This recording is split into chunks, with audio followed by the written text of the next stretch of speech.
everyone, welcome back to Function Pilates channel. Today I'm going to teach you a postural therapy workout.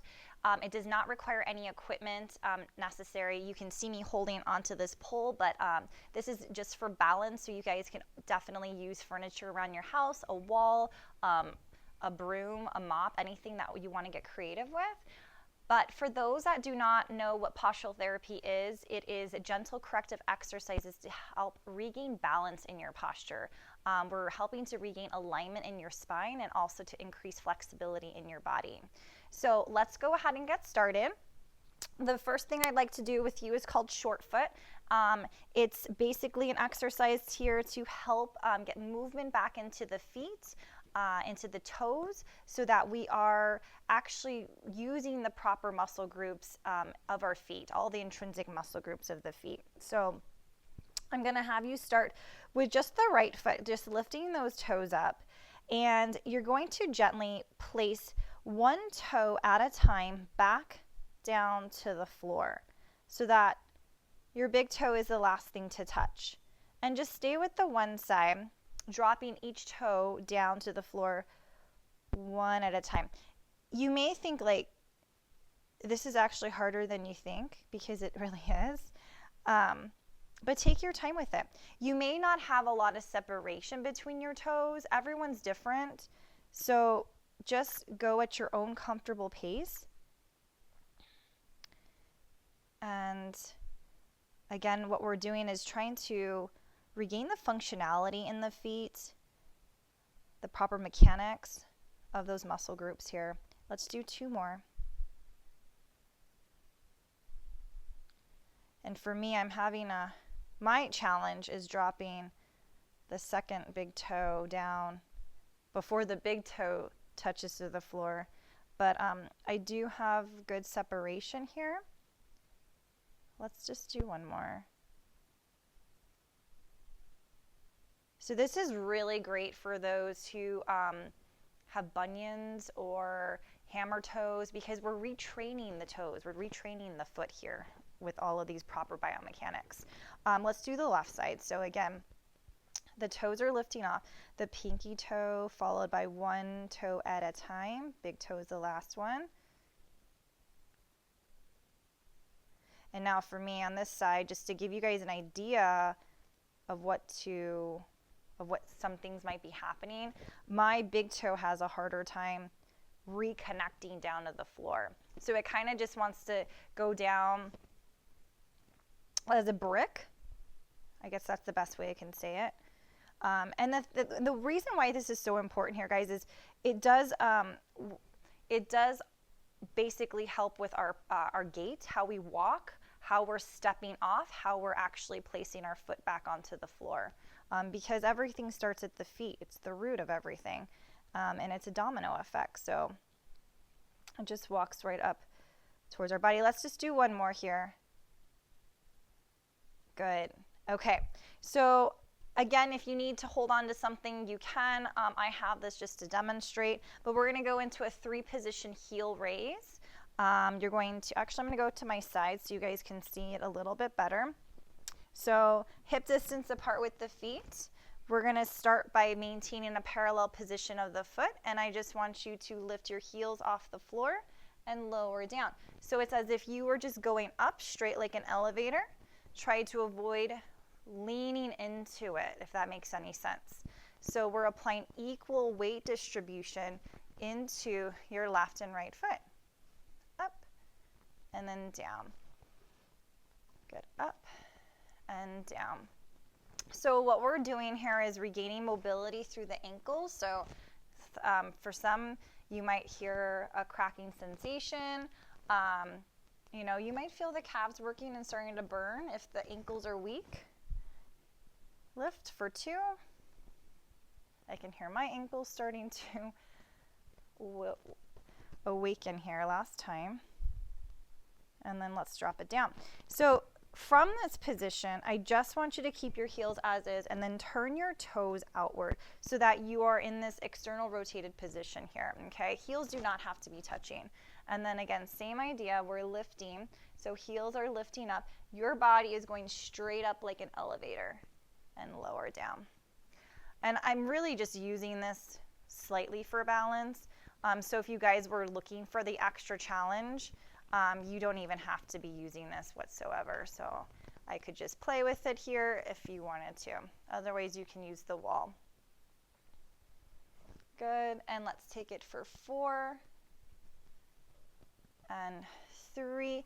So again, it does require some focus, guys, because I do want each of your toes to be working just as hard as the others. And lifting. Good, and drop it down. So just return those toes back to parallel, and then I'm going to have you sway your heels out to this side. So now we're internally rotated, okay? Same idea, we're lifting up. Some of these positions may feel harder than others. Again, for me, this internal rotation requires me to balance more. So it is a little bit more challenging for me to keep this position, especially on my left leg. It kind of wants to go back out to parallel. And I want to compensate. So make sure that you guys are familiar with what compensations your body might be doing. Woo, and I almost lost my balance. Let's go for 3 and 2. Good, one more time. And then return back down again. Perfect.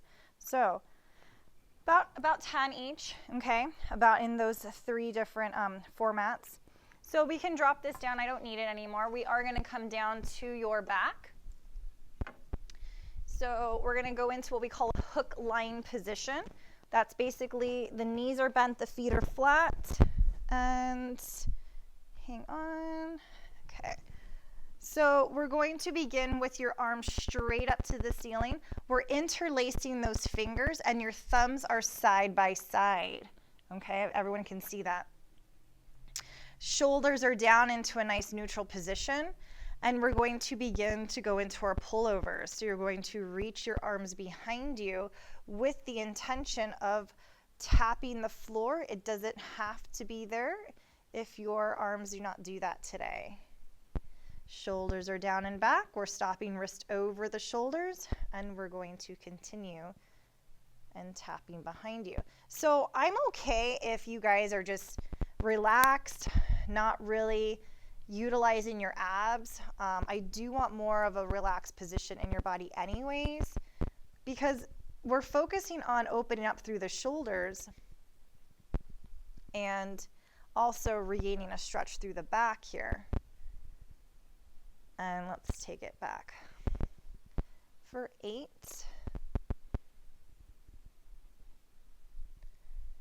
And 7. And it is a nice slow speed. So for those that are having a challenge where they can't touch the floor, I want you to focus on keeping your elbows straight, and when you feel like your elbows want to bend on you, so it could be right here, this could be you right here, that's your stopping point, and that's okay. That's where you're going to stop, and you're going to return to the top. For others that can go back, and maybe their arms are very narrow, so their head, their face gets in the way, you guys can place a book or like a yoga block right in between your palms. And so say if I was holding onto that book or block, I would just be providing space so that my arms can don't have to hug into my face here. Okay, but for others, if it feels nice and it feels okay to just interlace those hands and you have the ability, then let's just continue. And I lost count, but let's just do 5 more. And let's go ahead and bring it back. And take it back, reaching out, and let's do 2 more. So if you guys are doing this and you really like this exercise, I would suggest anywhere from 10 to 30, and you guys can do basically like 3 sets of 10. This way you're resetting your body. You don't have to do 30 in a row. All right, so you're gonna bend at your knuckles here, keep your elbows wide, and we're gonna go into what we call reverse presses. So you're gonna let your elbows hover off the floor, and then you're gonna push your elbows down into the floor, squeezing your shoulder blades behind you. So we're getting a nice open chest here, and then you're pressing down into the floor, and you're releasing up. So again, these are called your reverse presses. It should feel like your collarbone is widening, your chest is opening up, creating this smile. And release up and pressing down. And up and press down. So this is a lot of the postural therapy workouts here on the channel, guys. This is going to be really good to do right before your Pilates mat workout. Or if you're just short on time and you want to just get the postural therapy work in, that is super beneficial to your body. We need the functionality in our bodies every day. Good, 3 more. And 2. Good, 1 more time. And then let's pause right there. So we'll go right into your arm glides. So you're gonna go ahead and take your arms here. If you have the ability to reach in back of you, you're gonna just sweep and slide those arms across the floor. Say you don't have the ability or the flexibility to drop your arms down all the way, you can hover them. That's okay. So that would look like this. So these arm glides would just be like that. So again, make it fit for your body. This is what postural therapy is all about. It's about customizing the exercises to what your body needs. Yes, I'm doing a very general type of workout that I see a lot of postures benefit from. But again, everyone does have a little bit of their own limitations going on. Let's go 4. And 3. And 2. 1 more time. Beautiful. And then let's relax it right there. Perfect. We're going to come up, okay? And we're going to go into a twist. So I'm going to have you guys extend your legs out. You're going to lift that chest up. If you need to bend into the right knee, because we're going to stamp that left leg over the body, I'm okay with that. Otherwise, for everyone else, you can keep that leg down, flex the foot so the toes are pulling towards you. Left hand is to the floor, right elbows to that left knee, and you guys are twisting through the spine. So this is an upper body twist, okay? I want you to feel the stretch through your spine. For those that are tight through the hips, yes, you're probably gonna feel that there. That's normal, there's nothing wrong with that. But I just want to emphasize that we are twisting through the upper body, okay? And you're just pressing your elbow against that knee and twisting a little further. So maybe you're walking your hand back, looking, trying to reach and look for your fingers, which I still can't see them right now, but there's hopes of trying, right? Good, breathe. And it's about a 30 second to 60 second hold here. And I advise you guys, if you like specifically some of these exercises, make notation of them because they can easily be done every day, even if you don't have a lot of time. And then let's release it there. Okay, other leg goes out. Let's take a hold of that right leg over the left thigh. Foot is stamped to the floor. Maybe your foot doesn't touch the floor, but that's okay. So let's go ahead and take your left elbow to that right knee. Let's twist into it. Again, looking for, and I do have more flexibility on this side, guys, so I can see my hand a lot more. And I don't know, maybe I'm cheating, but I'm going to try to stay up super tall here and twist over. And keep breathing. Again, a 30-second to 60-second hold. And these are great because it's just like we're releasing toxins in our body. You know, we're moving those muscles, those stiff, stubborn muscles.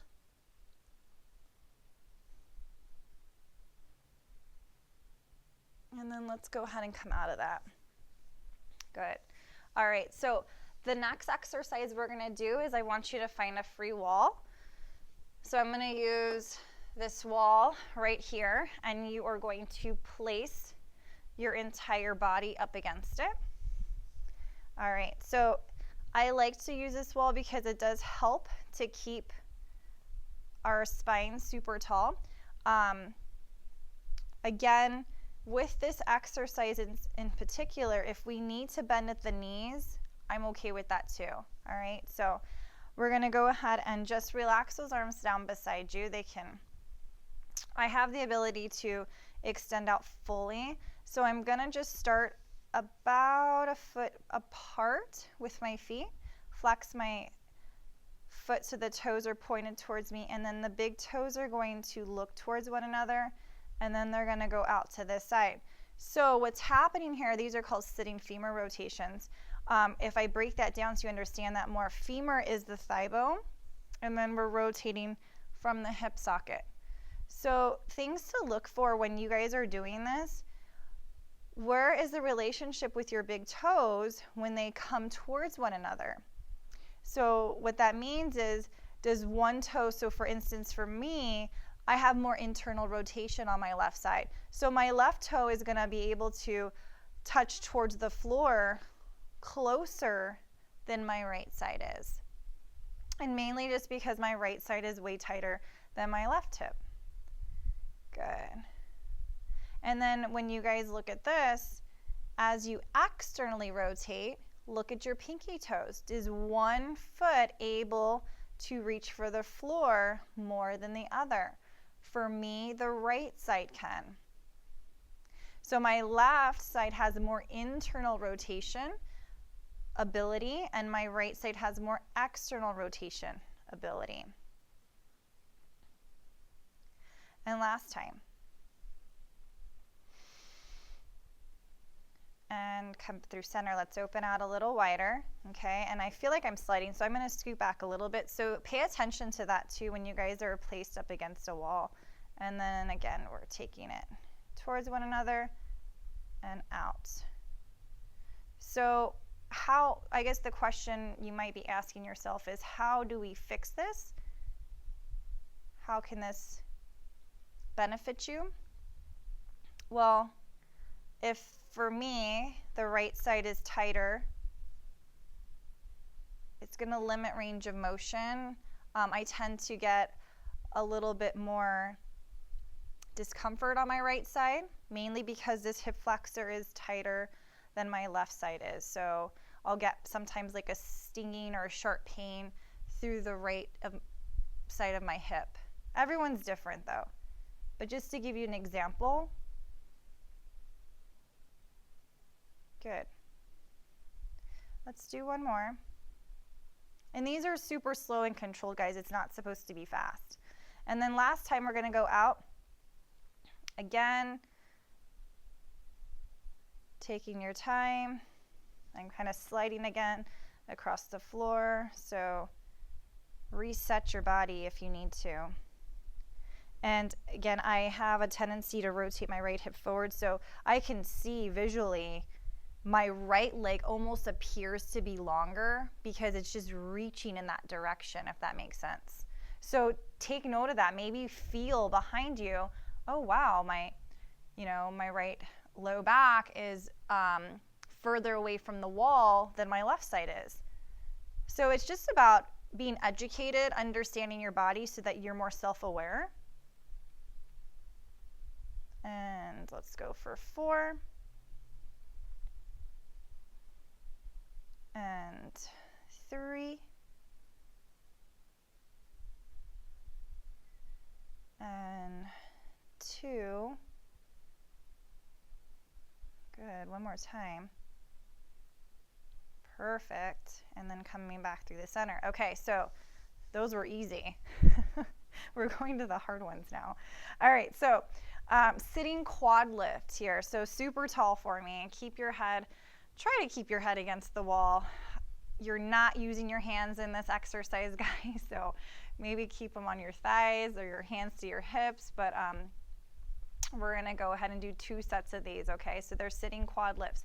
You're going to keep your foot flexed, pulled towards you, contract your thigh, and then lifting that heel off the ground.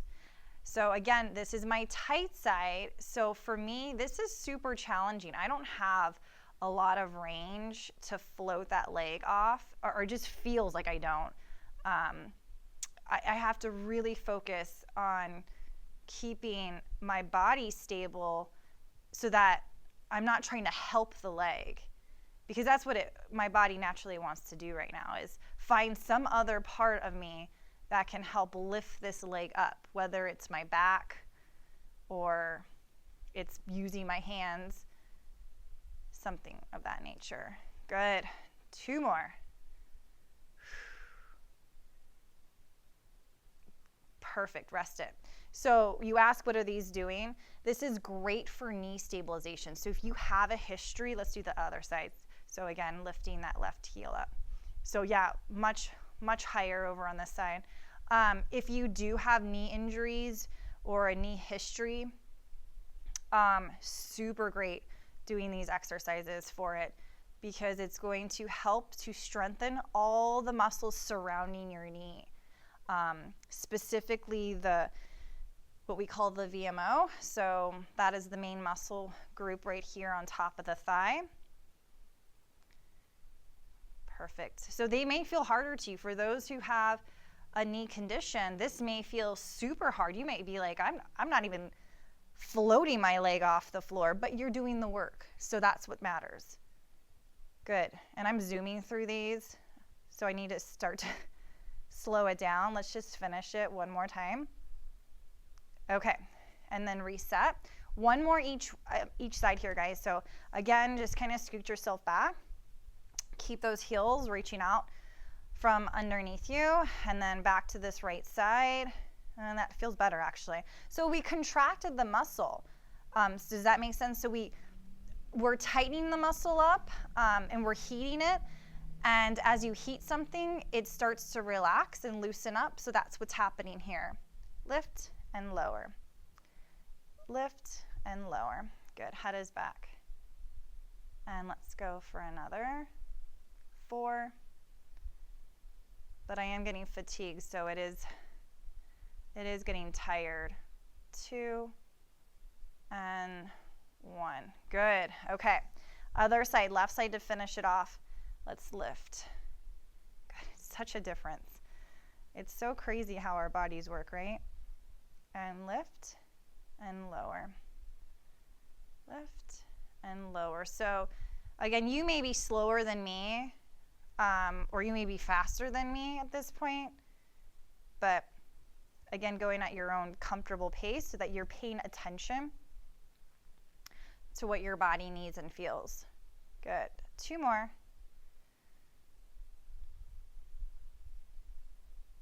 And rest it there. Beautiful. All right, let's come back. I'm going to move to the center here because we're going to do a QL stretch. So that muscle, when you throw your back out, it's located right in the low back here. That is where your QL is located, and that's the muscle that gets, again, super stubborn, tight. Like if you're throwing a football and twisting into it, you're golfing, things like that. This is where you would find that your low back maybe gave out on you. So we're going to keep the legs out, again, flexed through the ankle.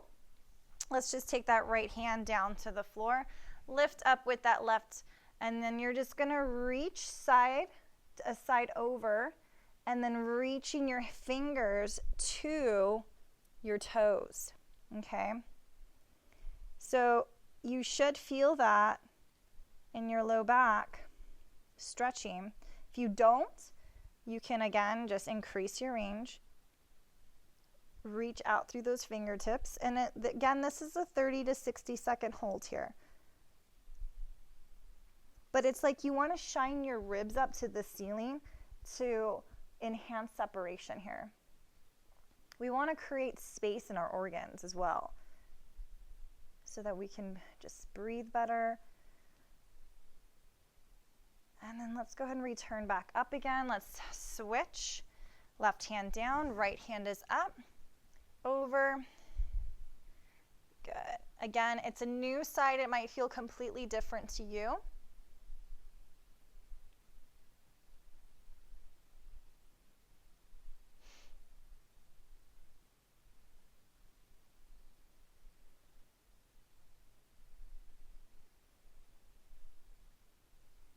Good job. And then let's bring it back up. All right. So from here, we're going to go ahead and lie down on our back.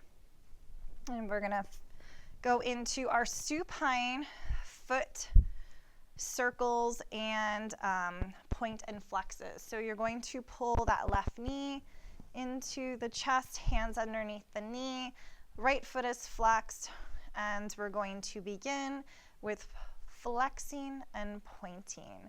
I'm going to go to 20 today. So your average number is anywhere from 20 to 40. If you have stiff ankles, this can feel quite challenging. And it just may feel hard to get through. So pick the number that feels sufficient for you, if that's 15 or even just 10. Because we're going to do quite a bit here. So we're going to go through these point and flexes, and then I'm going to add in some ankle circles clockwise and then counterclockwise. So let's go again for another 6, 5, 4, 3, 2, and 1. Circle it around all the way. Again, try not to go fast and try to avoid using your knee. This is all coming from your ankle, so you don't want to we don't want to see this happening, okay? So you can see how much more slow and deliberate I am with this. Again, it's not about how many repetitions, it's about how many good ones. I do like to stress that a lot because this is just more effective if you're doing it the right way. And then let's go ahead at the top, let's switch it. So counterclockwise. Almost there, guys, hang in there.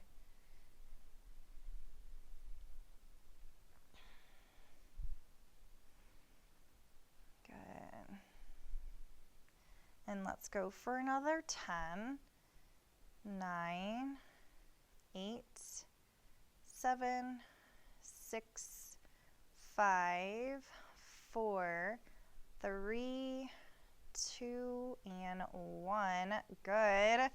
Whew. All right, shake that out. Okay, that foot does need to stay flexed. You're going to pull your right knee into your chest. We're going to start with your point and flexes. So relax with the neck and the shoulders. Elbows are, it's like they're reaching opposite sides of the room. Flexing and pointing. Flex and point.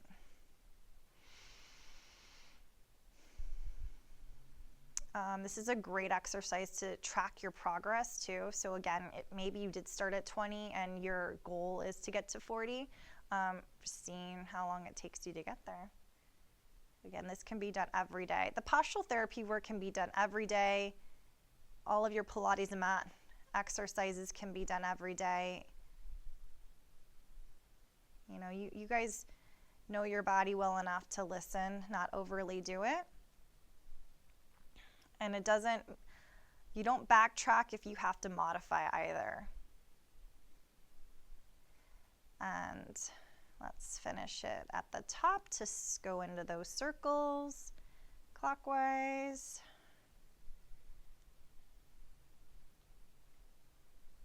So if you have a tendency to roll your ankles in or out, then you're probably going to feel these ankle circles quite a bit. Good.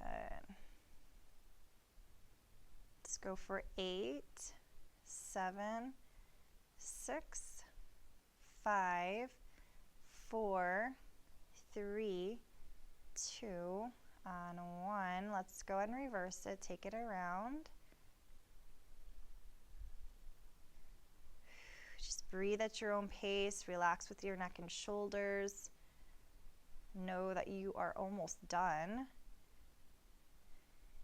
Good. And take it for another 8, 7, 6, 5, 4, 3, 2, and 1. All right. Good job. Let's go ahead and go to your stomach. We're going to finish it with cobra on elbows. So you're on your stomach. Your legs are separated. You are going to make a fist here, and your thumbs are going to go up. I'm going to have you turn your fists out to the side and puncture your elbows into the floor and stay lifted. We're just holding and pausing. It's again another 30 to 60 second hold. What I don't want to happen is collapsing down, so pay attention. Okay, so we are working the whole back side of your upper body, those back extensors. These muscles tend to get weak on us. Okay, we let the front of our body take over instead of letting the back of our body help to assist us. So these muscles get weak. So we are trying to strengthen them. Shoulders are down. Again, push those elbows down into the floor. We're almost there, guys. Hang in there. Let's try 15 more seconds. Just breathing in. Exhale, breathing out. There is no right or wrong with your breath here.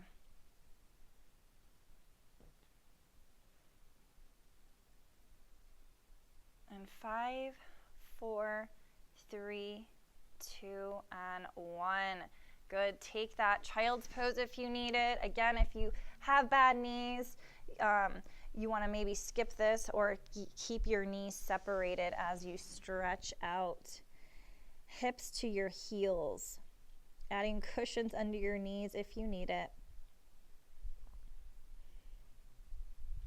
All right. Beautiful job, guys. So again, I will see you next time. Have a great day.